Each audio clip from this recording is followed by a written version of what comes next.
On today's episode of the Metabolic Experience podcast, we talk about training when injured. We give you a couple tips on what to do when you're training during an injury, whether or not we believe that you should train through an injury. And we also have a pretty awesome conversation about why we appreciate each other during these podcasts rather than when we do them alone. We can cough. That's right, because we can cough and take a drink.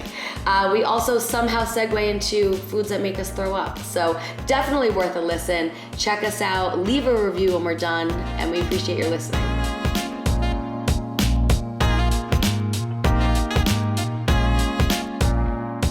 So one of the things I think is actually really interesting, and I don't know if you feel this way, but I so appreciate these shared episodes where we co-host the episode, because it's really hard to do this thing by yourself. It's very hard. I didn't realize it until we started obviously doing it on our own, but when I'm like in my office talking to a microphone and like nobody else is, it's an awkward thing to do. I feel like I'm having a conversation with like an imaginary friend. Yeah, and those little noises, like full disclosure, when you and I are talking amongst each other, if we have to cough or right. we need to like get a sip of water, we can, and it doesn't sound weird because the other person's talking. Yeah. When you're by yourself, you're aware of like, I have a habit of smacking my lips. I've noticed it's like, I make that sound, or you ever have to like cough, but you don't really have to cough, but it gets in your head that like, you have like a tickle or something. I need to cough. Yeah. And so you can't stop thinking about it. Yes. I'm probably going to cough right now. Yeah.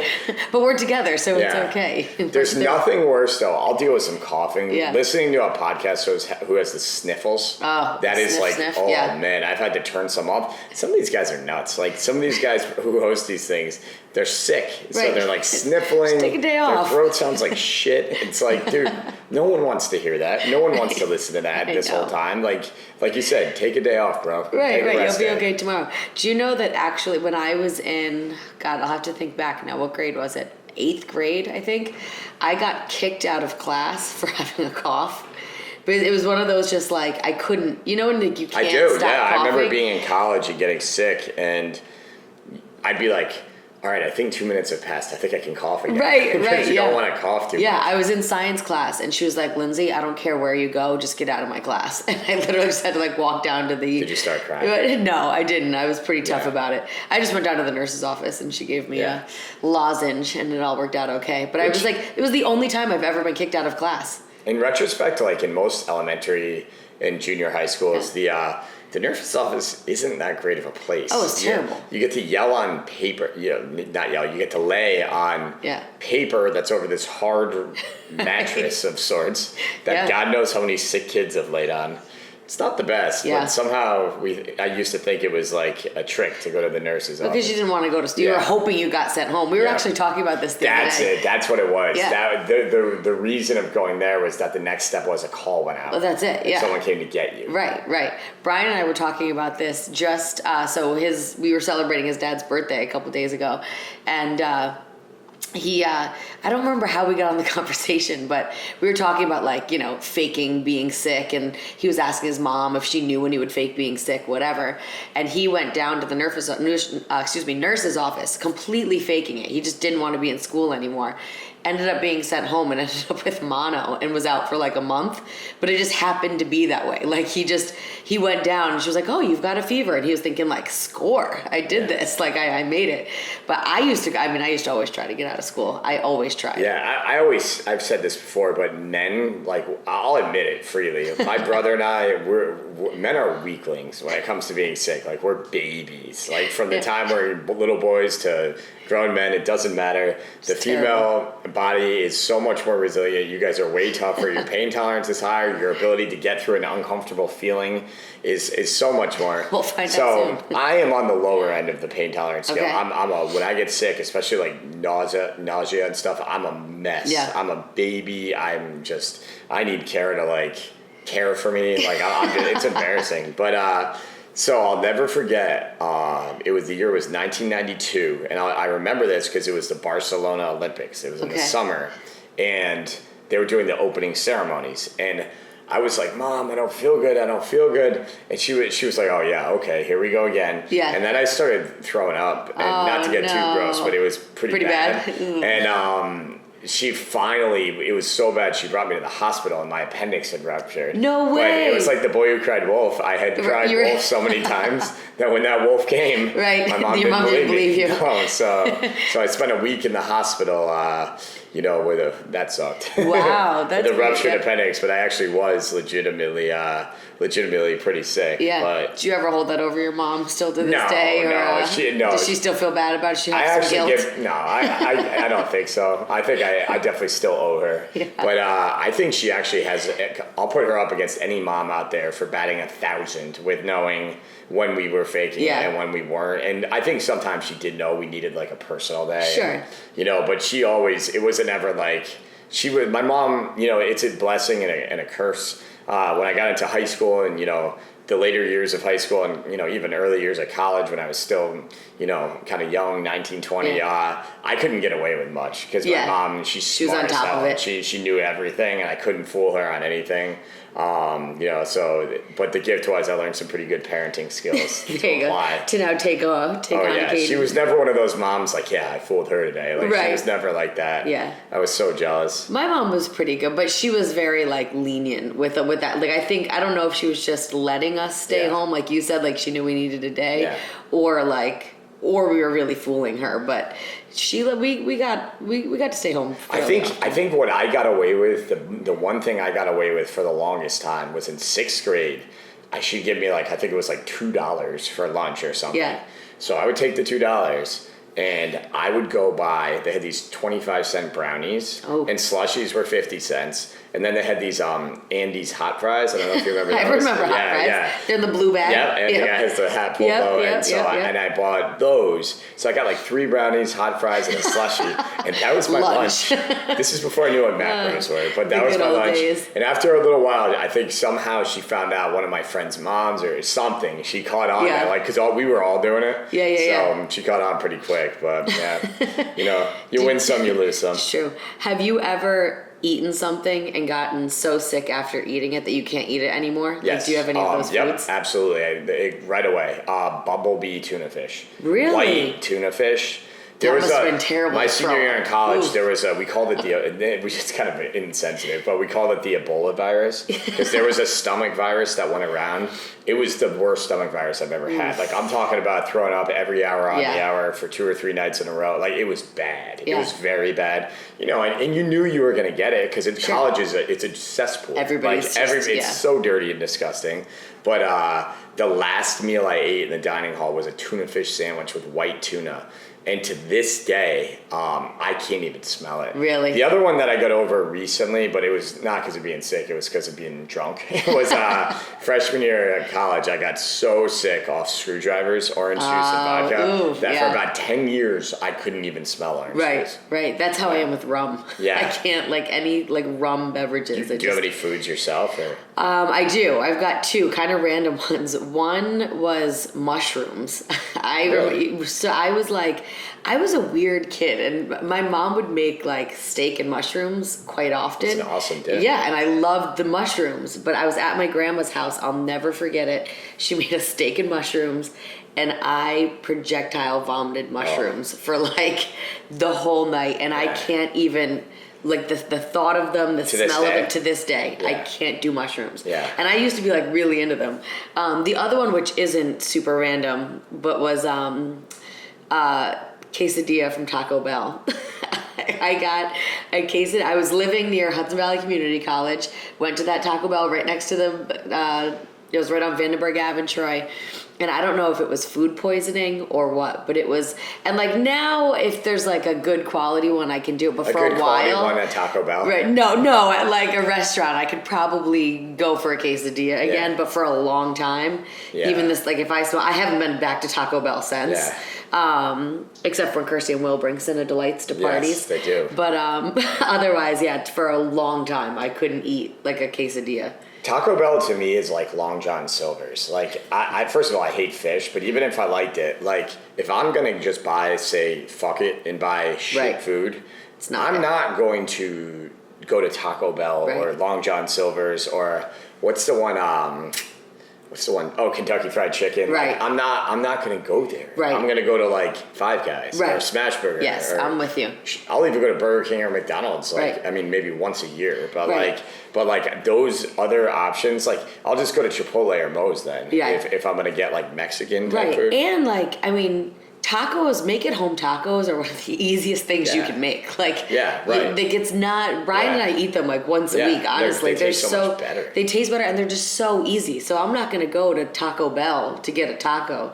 My mom loves Taco Bell. Weird fact. That is a weird fact. She did love My it. mom is not a great cook. I've Yeah. made fun of her about this before on the podcast. However, one of the dishes she made for us as kids on like Saturday or Sunday or whatever, she called it Mexican lasagna. Have you ever had that? I've heard of it. It's like basically layered tortilla shells with like cheese. And you know, I'll say this about Mexican food.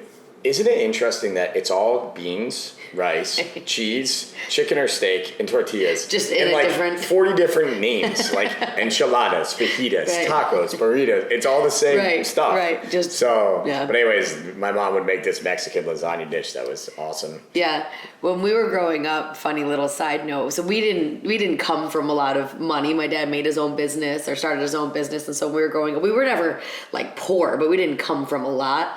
And I remember being little, and my mom would make this dish it was literally called shit on a shingle. And she told us that it was my dad's favorite. We didn't understand sarcasm at a young age. It obviously wasn't my dad's favorite meal because it was like, poor man's food. But whenever she would make it, he'd come home from work. We'd be like, Dad, it's your favorite. And it was 2 pieces of white bread toasted with tuna fish and cream of pea soup on top of it. So you basically like put shit on a shingle. And that was our dinner. And we loved it. Awful. It was so weird. And like we would eat it and disgusting. Now, I don't think I would ever eat it again. It does suck though. But like I remember Dad coming home from a long day of work and us being like, it's your favorite meal. It does suck when you're so spoiled that, Kara is the best. So like she Yes. knows that now she knows me so well. Like I eat the same things all the time. Yeah. If I start clucking, it's because that's how much chicken I eat. Chicken you eat. But it's my choice. I love it that way. But one food I hate is pork chops. I hate pork chops. I'm the same. I do not like pork chops. Yeah. It's so hard to cook them right. I'll have like pork tenderloin, Right. or like pulled pork. pork. That's juicy Yep. and has some flavor, but for some reason pork chops just dry out. And I Yeah. just don't like them. They remind me of eating them as a little kid when my mom maybe didn't cook that meal quite so Yeah. well. But I remember one time a couple years ago, I was like, what's for dinner? I was starving. And she's like, pork chops. And I was like, I could feel myself getting irate. Like inside, I was getting like angry. You were so like, mad. I think I went somewhere else and got that. Right. I'm not won't eat eating that. these pork chops. So, yeah. Yeah, well, see, it could have been shit on a shingle. So Could have been. So today we want to chat with you guys a little bit about a topic that's been a long time coming, and it's about injuries in the gym. Every component of it, from how to avoid obtaining an injury in the gym. Sometimes you can't help it, but there are things you can do to help prevent it. To what to do when it happens, and everything that is involved with having injuries in the gym. So I thought I would kick it off by asking, what is the worst gym injury that you yourself have ever suffered? I've actually been, knock on wood, pretty lucky. I haven't had any like real catastrophic injuries. There's one that always sticks out in my head that kind of caused me to do something stupid and end up re-injuring it many years later. But the first gym, I guess, injury I ever remember doing, I was squatting. I think it was a little over 200-pound back squat, and I had a spotter, and I went down for one last rep, and I knew I wasn't going to get it back up. There was crash bars set, and so I was just going to drop them down onto the crash bars and kind of walk out from underneath it, but the spotter went to help me, so I was going down, they were going up. We kind of had this like weird back and forth thing, and I just like tweaked my back in a weird way to like grind the weight back up. And that was the first time I remember like, when you take that deep breath in and you feel the sharp pain in your rib cage and you're like, oh God, something bad just happened. Yeah. So went to a chiropractor, went to the, whatever, got it. I was still I kept working out, just modified some things as we'll talk about. So that was the first time it ever tweaked, and then rewind or fast forward. Probably this was just maybe 2 years ago in Clifton Park, doing something the stupidest thing in the world. I was moving a big kettlebell for a client. So we were doing, I don't remember what we were doing that day, maybe like some sort of like swing or whatever. But I grabbed the kettlebell and I was bent over and I just slid it over to them instead of using my legs and picking it up and drop it. And I knew better. I was just I wasn't thinking, went to slide it and the same spot just pulled. You know, that's interesting because we've had a couple trainers hurt themselves moving dumbbells and kettlebells at night or early in the morning when you're not really like thinking about bracing your core, keeping your chest up, and you still need to think about it in those settings. But yeah, you're not alone there at all. Right, yeah, you don't think about like, you're thinking, I'm just going to move it quickly, but it's still, 108 or 100, however heavy the kettlebell was, if you're not using your form correctly. So yeah, it was just one of those mindless movement, thoughts, and I just, tweaked it. But again, I've been very lucky where I, knock on wood, haven't really had any bad injuries that have stopped me for too long. Yeah. I think for me, I'm going to cheat. There's two things I've done. One was I hurt my lower back doing a heavy set of deadlifts. And I think I might have had like a stress fracture in my lumbar spine. Because this is probably like 7 or 8 years ago. This bothered me for maybe 3 months to the point where I knew I did something bad because when I would sit down, like sitting was the worst, driving, it felt like a huge bruise on like my tailbone, like my coccyx. Yep. And it was brutal. That was really bad. And I think I popped something back there doing a heavy set of deadlifts, stupidly, my own fault. And the other one is on my left hand, I have a scar that runs like 3 or 4 inches. Yeah. And when I was 22, I think I was 22. I was interning at Siena College in the strength and conditioning department, and we were creating our own sandbags. So I had a pair of scissors open to like cut some tape to put on the sandbag, and I slipped on the tape and I just sliced my hand open. You know when you see that like dark red blood? It wasn't that like I skinned my knee riding my bike blood. It was dark. Deep. And so I had to go to the emergency room. The guy told me I missed an artery by like that much, which would have required surgery, but that was bad. I will say this though, I was in the gym working out the very next day. Were you? Yeah, I was gonna say, did you stop or hell no. Yeah, kept going. Nope, absolutely not. And that's one of the things we're gonna talk about later today is my philosophy on that. But so those are my two. So what are some signs you think for the listeners out there that they can take from this podcast to know when an injury is imminent? Or what are some things you've kind of learned over the years that kind of imply that there's an injury that might be about to happen?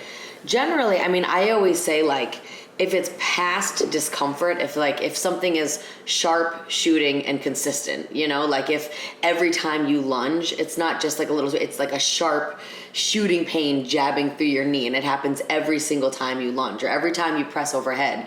If you find yourself like a sharp shooting pain, for me, that's always a sign that like, you gotta stop. And I think a lot of people feel those sharp pains. It's amazing how and the just body grind works that through way. it. Yeah, right. It's if your body is yelling at you to stop, which is what pain stop. is. Right. So for me, that's there's a difference between kind of like a dull ache, but even that is something to be aware of. But if it turns into like sharp shooting, generally that's when I say like stop doing that movement. Yeah, I think it's like going in a boxing match and taking a couple soft jabs. And like it's like, okay, better protect yourself because you're about to get a right hook, which is the injury. Yeah. So I think what I've noticed is that when I have extreme muscle tightness, like I can feel like my glute ham tie in or like my quad like tweaking a little bit. Right. That's when I know like I need to modify something that day and not just grind through it. Right. It doesn't mean like I won't necessarily do it if it's muscular. It just means I might go a little bit lighter that day, a little slower, a little less ballistic with like a tempo. But joint pain is something different. You've got to listen to your body when it comes to joint pain. Like if something is hurting you by flexing your elbow or pressing overhead, you can't keep pounding in a round peg or a square peg into a round hole. It's just not going to work. It's never going to feel good. Yeah. So you definitely need to be mindful of that and pay attention and listen to your body before it's too late, and then you're really in a lot of trouble and suffer a more serious injury. So, I think the signs of a pending injury are just, as silly as it sounds, just discomfort and initial pain that's tolerable, but is there. It's like thunder before a rainstorm. You know, it's coming. The rain is going to come. Right. Here's the thunder telling you it's coming. Yeah. Maybe you should go inside. I'm glad you mentioned that because I have Or had outside, clients say, you know, depending on- when they end up tweaking it or, you know, whatever, say like, oh, you know, when I walked in the gym this morning, I knew my back felt tight, but I just thought I could work through it. And it's like, you're so right. If you're feeling that, doesn't mean you need to stop, but, you know, maybe you just need to modify or go a little bit lighter, or, you know, and just really focus on that, like what you're doing and not get lazy with it. But I'm glad you mentioned that because that's so true. So you kind of started talking about this a little bit, but your personal philosophy, should you work around injuries in a workout or completely rest? Yes, you should. Absolutely. Here's the thing. You have so many muscles on your body. You have so many different options and ways to work out. To me, the people that just take like, oh, I hurt my wrist, so I'm just not going to come to the gym for XYZ period of time. Yeah. Like, that's a bunch of bullshit. You know what I mean? Like, you're just not being honest with yourself. And I'm not trying to be a jerk, guys, or be harsh, but it's the truth. Yeah. We have a client up in Saratoga, Brandon. I went to college with him, actually. Really nice guy, but he took a golf ball to the hand and broke his hand. He got a boxer's fracture on his hand. I have one of those too, but that's from another incident when I was younger. But anyways, so the guy was in the gym 2 days later working out, and Kelsey, the studio manager in Saratoga, was up there. She gave him all sorts of modifications. Awesome. He has sandbags he was training.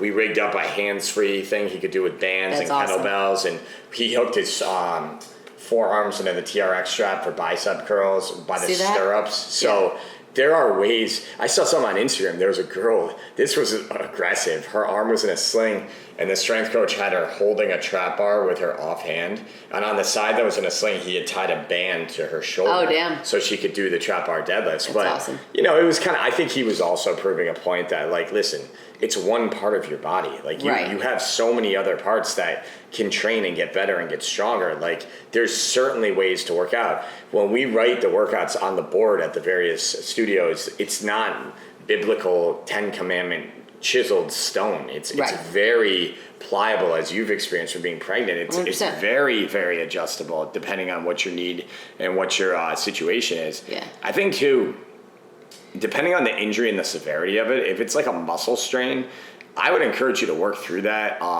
intelligently. Yeah. But going light and getting some blood flow to deliver nutrients to the muscle to help facilitate the recovery process is great. And that's one of the reasons why I think I love high frequency training that we do at Metabolic, particularly because it not only gets you stronger and builds lean muscle, but it actually works hand in hand with the recovery process and expediting that process so that you can recover in time to train again. So, you know, I think when the next time you get hurt, I mean, if you break your ankle, I need more wood around here. Start carrying blocks if you break your ankle and you just need a couple days to get used to your crutches or whatever, that's fine. But I would still encourage you, if you break your ankle, go to the gym. You know what I mean? Do upper body, do leg lifts. Your legs will be heavier from the cast. Do something to make you better. Your heart and your lungs still can get worked despite the fact that your ankle might not work. Your upper body, use that as a chance to get your upper body strong as hell. Don't just skip the gym, you know, altogether. I think that's a huge mistake. I honestly think it's a cop-out, you know what I mean? And I think most of the people out here listening, if you really are honest with yourself, you know, it's almost like I've experienced it. It's almost that relief, like, I can say I can't work out today because I've hurt myself, when that's not true. A good coach will come up with 100 different ways for you to get a great workout. Amen. Yeah. And I think the other thing with that too is just, and we'll actually kind of talk about this later on in the podcast, but when you have the injury and you go into the gym, like, you have to recognize that you're going to need to modify. I see so many people that come in because, you know, injured, and I'm so glad that they're there. We provide the modifications, and then I look over and they're not doing the modifications, you know, and what are you doing? Like, oh, I think I can do this one. No, that's not what we're playing here. Time to hurt yourself doing this exercise. Exactly. Right. So, like, you know, I completely agree with you that, like, it's so important to continue getting back in the gym, and there's a million different things you can do and different body parts you can work, and ways to keep your heart strong and blood pumping, but you can't, it doesn't mean that you need to be a hero in the gym. It means you need to be smart and work the parts of your body that you can work, and don't do what you can't do, even though, you may want to, you got to kind of drop that side. So like being smart, I think, is another big part of it. When you are working out injured, you got to kind of let your ego go and do the right thing in the gym, because that drives me crazy. When somebody comes in with an injury, we give them a great, modified workout, and I look over and I'm like, what are you doing? Yeah, I mean, I think there's a lot of great things about group training out there. Sure. One of the things that can be problematic is when people do need to modify certain things, but they can't get out of their own way, and they have to keep up with whoever's next to them, and they just keep pounding it. And I don't care how strong-willed you are, how stubborn you are, how prideful you are, you're going to lose. Right. Like you cannot change your anatomical structure. You cannot rehabilitate an injury simply through will and sheer power, sheer willpower. Like that doesn't work. Doesn't work that way. Like you said, you got to be smarter about it. So I think something that's cool is we're just going to run through some things that we've experienced that are ways that people can prevent injuries from occurring in the gym, whether your workout's at Metabolic or anywhere else. So I think the first one starts with a proper warm-up. Yeah, and I know you yourself have started implementing a little bit more of a warm-up routine, because at Metabolic, we don't do a group warm-up, but that doesn't mean that you shouldn't do a warm-up in general. And I want to interject here quickly to talk about that. Yeah. And years ago, I would do a group warm-up. Yes. And I learned a long time ago, that. If I was training an athletic team and they have no choice, I would definitely do one. But with adults who are busy and they're trying to get in and out of the gym in 45 minutes, I found it more beneficial to teach people certain dynamic flexibility stretches, static stretches, foam rolling techniques. If you really need that, you can come in early and do that on your own. We're adults, right? We should be able to handle that, rather than chew up 7 to 8 minutes more in our workout time in the training session to do that. So that's one reason I don't do it, because I would find people would just come late and later and later, and they would talk during it and they don't want to do it. Yeah. So I said they're doing it half-assed anyway. And my other thing, the thing that's cool about metabolic training is we do a lot of functional movement patterns like bear crawls, lateral apes, mountain climbers, froggers, things that are going to mobilize you while you're strength training. We also do a lot of ramping, which means going up slowly in weight. So there's the first cycle of any workout, if you're treating it right, is kind of a warm-up in some ways. And I'm totally fine with that and on board with that. But yeah, I'll let you get back to it. I mean, what are some ways that people can warm up effectively for the gym? I just wanted to interject there and get that point across. Yeah, no, I'm glad you did. And that'll kind of tie in well with the second point I think we have written down in here too. But yeah, I mean, just warming up your body, doing some body weight lunges, some trunk twists, if you know that you've got like a shoulder that kind of flares up quite often, grabbing a small plate and doing some lateral movements just to kind of get the joints loose, ready to go. Even doing some of those froggers or, some of those movements that can help get your body just ready to step into the game, I always like to roll out a little, my like IT bands and quads generally before and after a class, but just to kind of get my body ready to go. Yeah, I have been doing more mobility work, and it's actually made a huge difference with how I feel in the workout. I feel much looser and ready to go when I start.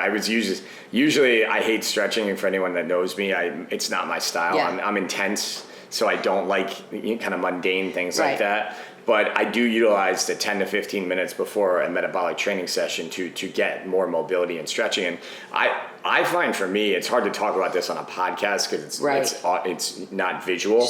But that's Spider-Man stretch. So you get a you're in a push-up position and you bring your foot up outside your hand. I have probably 5 to 7 stretches you can do just from that alone. And honestly, that's what most of my warm-up is, because my hips are so tight.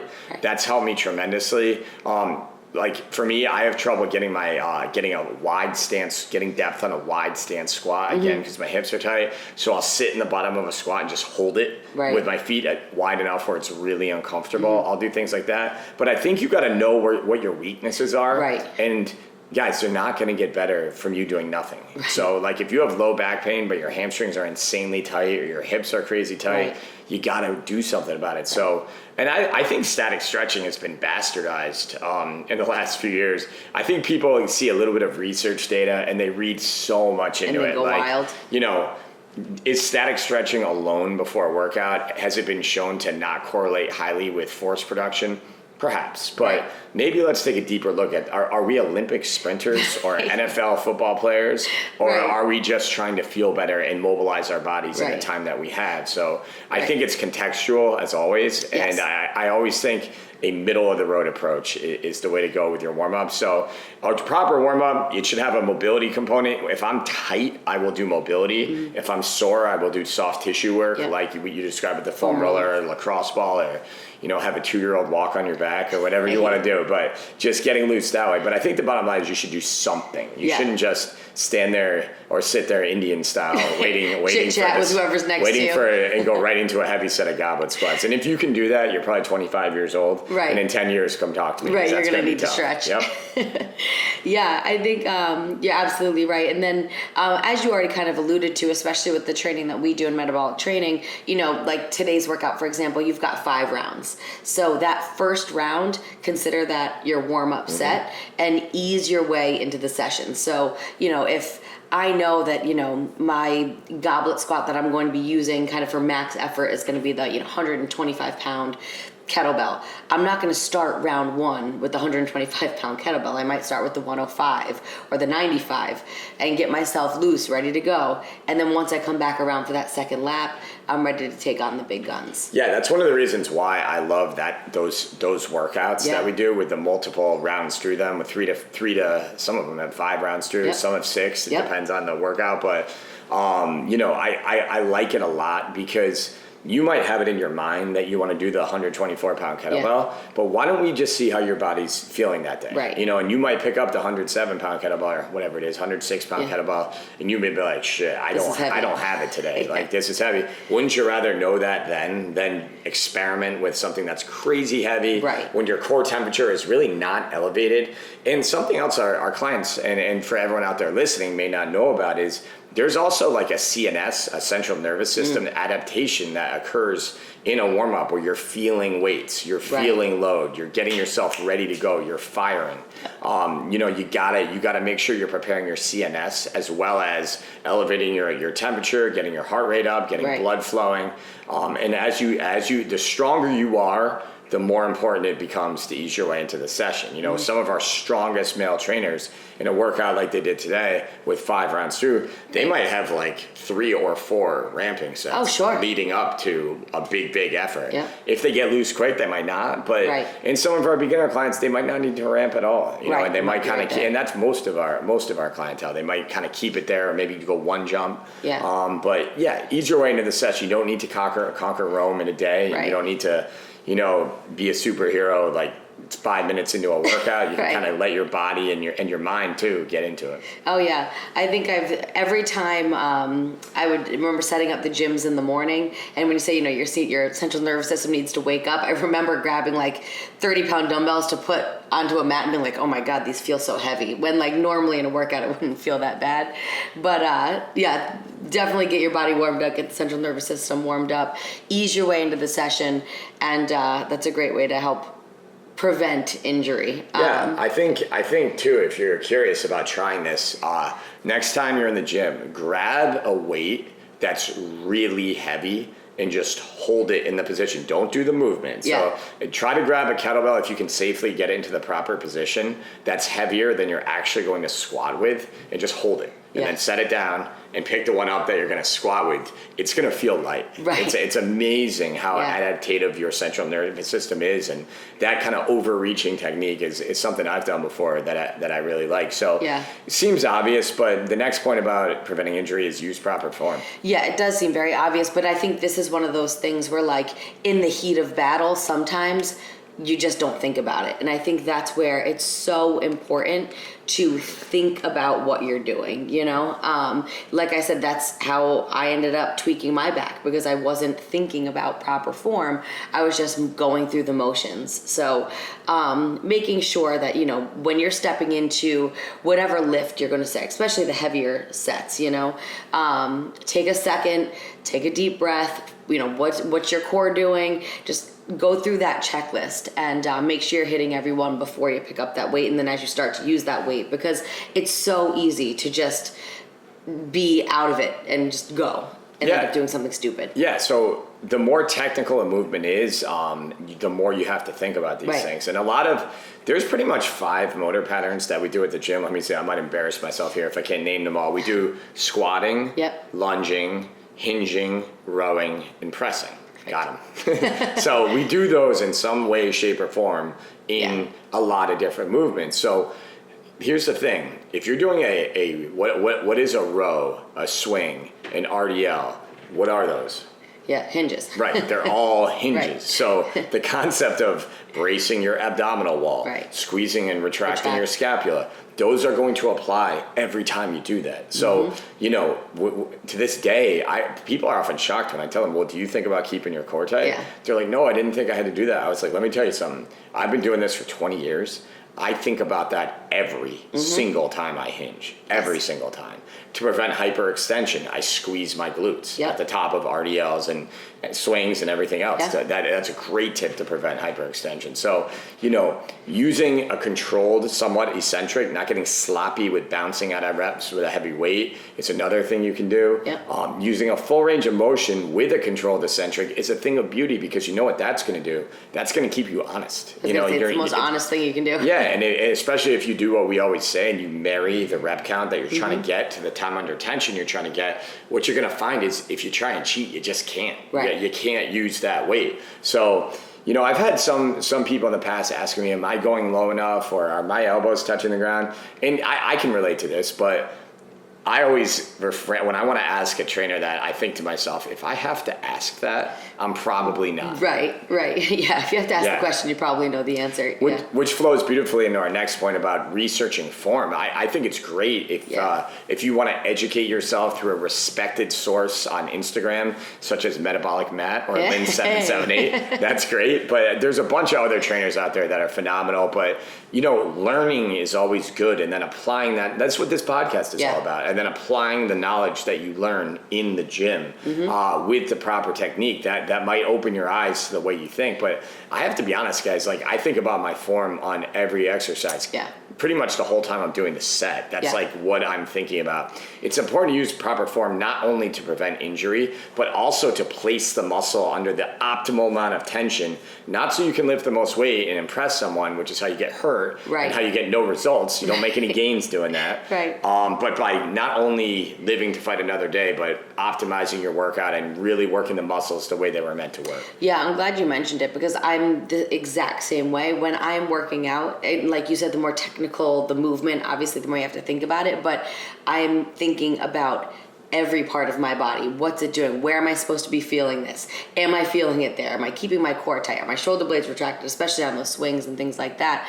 But even on the squat, you know, thinking about my core, keeping my elbows high, and am I dropping my chest? Am I rounding my shoulders?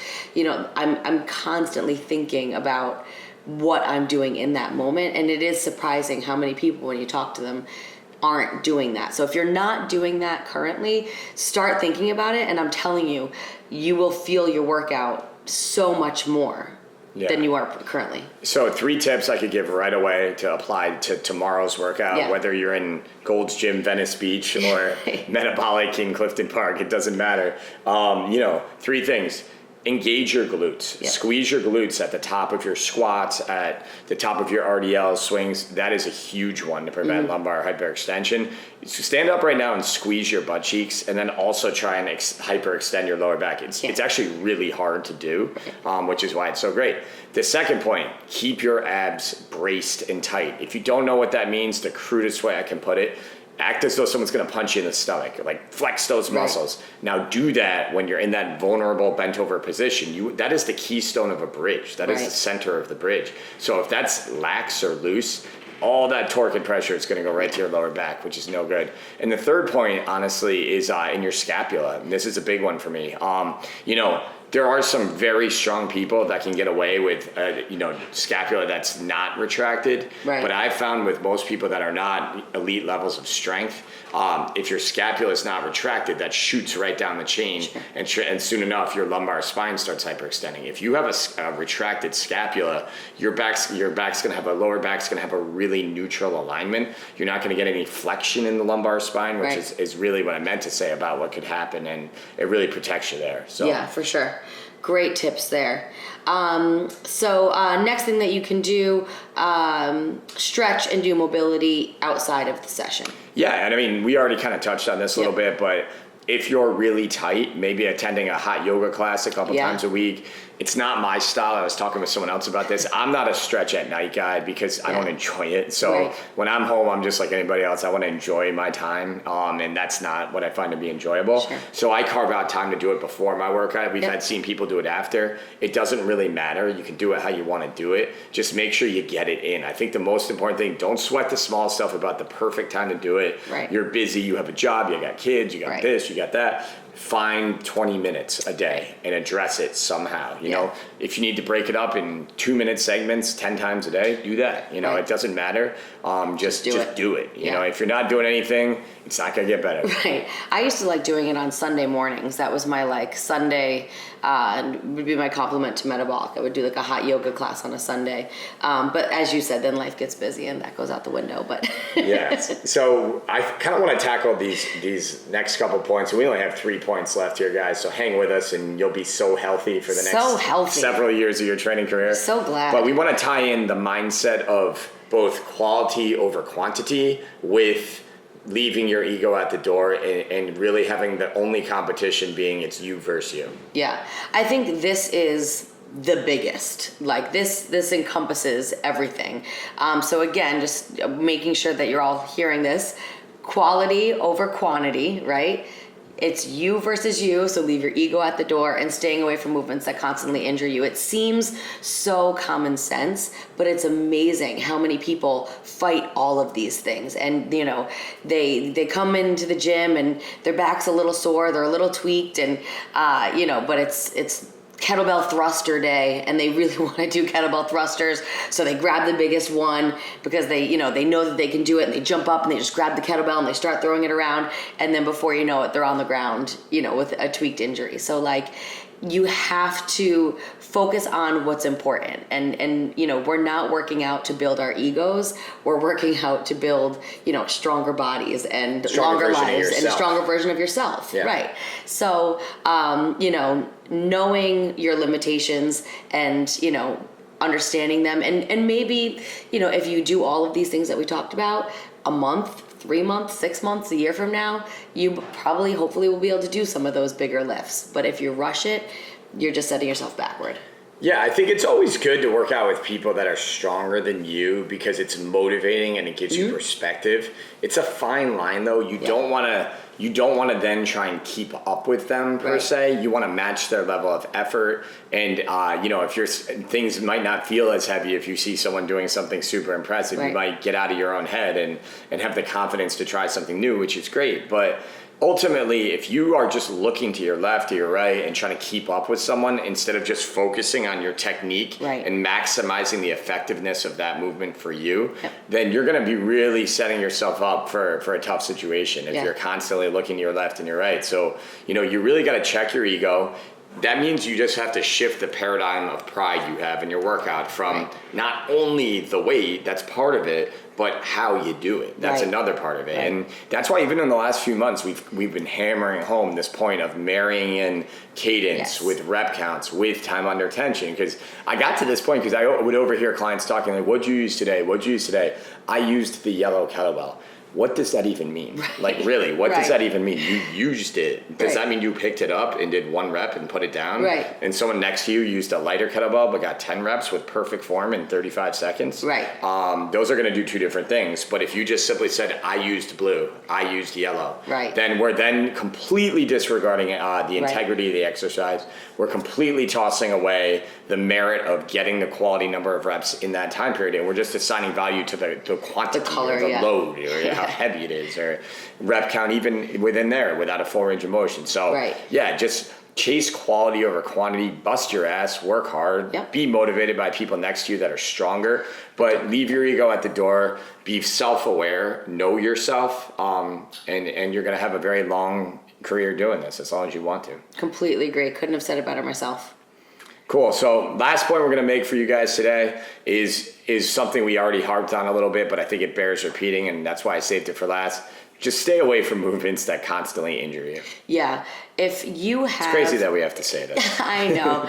But I think you're right. I think some people see the workout on the board and think that that is like Bible. Like that's what you have to do. And, if you have an impingement in your shoulder that doesn't allow you to go overhead, don't go overhead. It's okay. There's a million other ways that you can work your delts, just stay away from that movement. It's just, it's not for you, and that's okay. It doesn't mean that you're weak. It doesn't mean that it's an impingement. Yeah, your body is giving you information with pain. This is bad. This motor pattern is bad for me. Yeah. When I do kettlebell swings, there is a ballistic movement that occurs in my lumbar spine. Now, that's a kind of a poor example because my issue with kettlebell swings is most people are not retracting their scapula, squeezing their glutes, or keeping their abs tight. If you are honestly doing all of those things and kettlebell swings are still bothering you, maybe they aren't for you. Right. But master the technique and the form first. Drop the weight down. If you're still getting joint pain, if you're getting joint pain and you're using shitty form, then that's on you, right? So you got to get the form down first. Talk to a trainer, hire a trainer, work with a professional. Educate yourself online. Do what there's so much stuff out there now, but the bottom line is if you are doing everything right, if your form's a 9 out of 10 and a movement just bothers you, then it's probably not a great choice for you. And you're going to be amazed at if by just staying away from that, how much better you feel and healthier you feel. If I had someone that couldn't press overhead, we would do lateral raises. Right. If I had someone who couldn't do kettlebell swings, it was too explosive for them in the lower back, I might stay away from an explosive hinge, but I might have them do a squat to upright row where it's more of a vertical alignment of their torso. It just depends on the situation. Everybody's different. We're all unique. We're all different. We all have different bone structures, bodies. Some of us played pro football. Some of us played pro basketball for 7 years. Some of us are 7 feet tall. Some of us are 4'11". Some of us just lost a lot of weight. Some of us just had a baby. We're all over the place. Yeah. So, really, it's you versus you out there. You got to try and be the strongest, best version of yourself. And you said it beautifully, Lyns. That point, along with chasing quality reps over quantity reps or quality loading over quantity of loading is your ticket to a very, very long career doing what you love, which is working out on a daily basis for a lot of you. Amen. So that's going to wrap it up for us today. As always, we appreciate you guys tuning in and listening. And if you enjoy the content that you're hearing, leave us those 5-star reviews. They do help us out quite a bit. I noticed we got a couple new ones, so we appreciate that, guys. So if you're listening to this, leave us a couple reviews. I'll just say too, I'll just cut you off here. It feels kind of cheesy to ask for these all the time. It feels very cheesy. Yeah, neither Lynsey or I are like that, where we just we don't go and just read about how awesome we are. But we're really trying to genuinely not promote our own personal names out there, but we're just trying to get metabolic training out in the forefront. So if you find metabolic training to be something that has really changed your life, I think an ultimate sign of gratitude for that is to leave us a rating and review so we can bring it to other people out there. Yeah, absolutely agreed. So we appreciate your time, guys. We appreciate your reviews, and we'll listen or talk next time. Peace.